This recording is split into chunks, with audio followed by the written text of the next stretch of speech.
Bonjour à toutes et bonjour à tous, je suis ravi de vous proposer cette recette d'estouffade de bœuf que j'ai légèrement revisitée, qui est rapide à faire et pour lequel en plus le budget va être relativement réduit du fait que nous allons utiliser donc de la viande qu'on appelle de troisième catégorie, donc du paleron, des viandes qui ne coûtent pas très cher. Il faudra aussi du vin blanc, des carottes, des oignons, alors oignons jaunes par exemple, de la farine, un petit peu de thym et de laurier et on verra tout à l'heure qu'on aura besoin d'un peu de fond de volaille.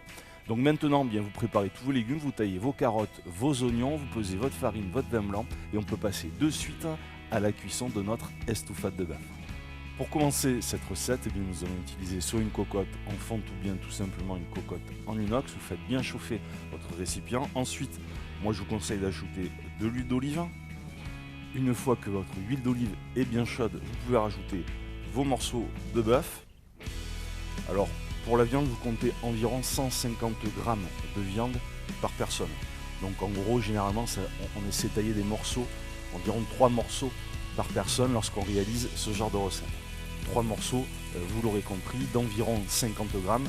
Donc 3 fois 50, 150, on est bien donc dans la portion de viande par personne. Donc maintenant on fait colorer donc nos morceaux de viande.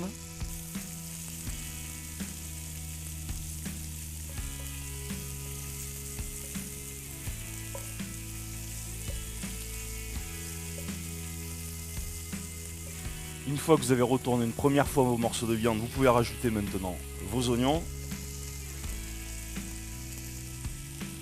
vos morceaux de carottes. Maintenant, on va suer notre garniture aromatique. Suer, c'est-à-dire qu'on va extraire un petit peu d'eau de végétation de nos légumes. Pour cela, on continue à mélanger pour éviter bien évidemment une trop forte coloration.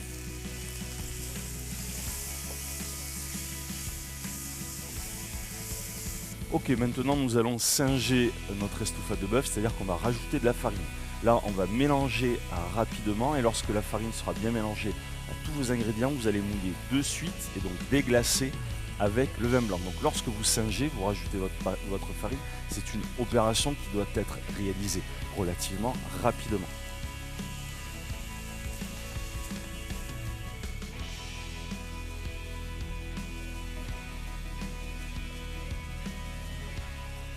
Voyez, maintenant vous rajoutez votre vin blanc.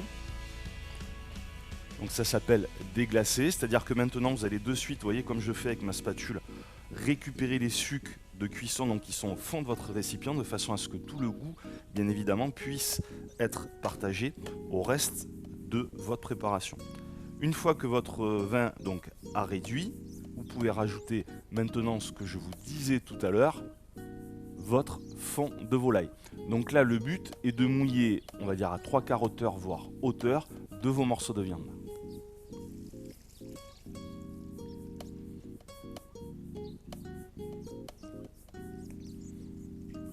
Ensuite, vous mélangez une nouvelle fois tous vos ingrédients.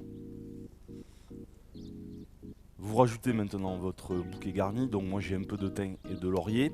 Et maintenant je vais mettre un couvercle et je vais laisser cuire ma préparation environ 35 à 40 minutes sur un feu doux en mélangeant de temps en temps ma préparation, vous l'aurez compris, pour éviter qu'elle accroche. Et voilà, après 35 minutes de cuisson, mon estouffade est cuite. Et vous avez une superbe odeur qui se dégage de votre préparation. Donc pour savoir si ma préparation est cuite, il suffit tout simplement de prendre une cuillère à soupe, vous voyez, de la tremper dans votre préparation. Et si vous arrivez à percevoir la trace de votre doigt, c'est que la réduction et la cuisson est bonne. Voilà, je vous l'avais dit, c'est une recette extrêmement rapide à réaliser. Maintenant, libre cours à votre imagination. Pourquoi pas ne pas rajouter quelques gousses d'ail à l'intérieur de votre préparation, des olives vertes, des noyautées, bref, libre cours à votre imagination. Moi, je vous conseille d'accompagner ce repas avec des pommes de terre cuites à la vapeur, tout simplement car la sauce a un super goût et avec les pommes de terre, ça va très bien se marier ensemble. Pour vous aider dans l'organisation et la préparation de votre dîner, l'avantage c'est que vous pouvez réaliser l'intégralité de la recette dès le matin. Comme cela, le soir, on va dire 10 minutes avant de déguster votre plat, je vous conseille de mettre sur un feu doux avec un couvercle votre préparation à chauffer, en mélangeant bien évidemment de temps en temps pour éviter que ça accroche, c'est tout ce que vous avez à faire. Voilà, j'espère que vous allez vous régaler avec cette recette et surtout à la faire déguster à vos invités. Si ça vous a plu, n'hésitez pas à me rejoindre sur notre chaîne YouTube du Cookie Club, la page Facebook ou sur tous les autres réseaux sociaux, ou bien sur le cookieclub.com en devenant membre gratuitement. Je vous remercie d'avoir regardé cette vidéo, passez un agréable moment autour de cette recette et à la prochaine pour de nouvelles recettes sur le Cookie Club.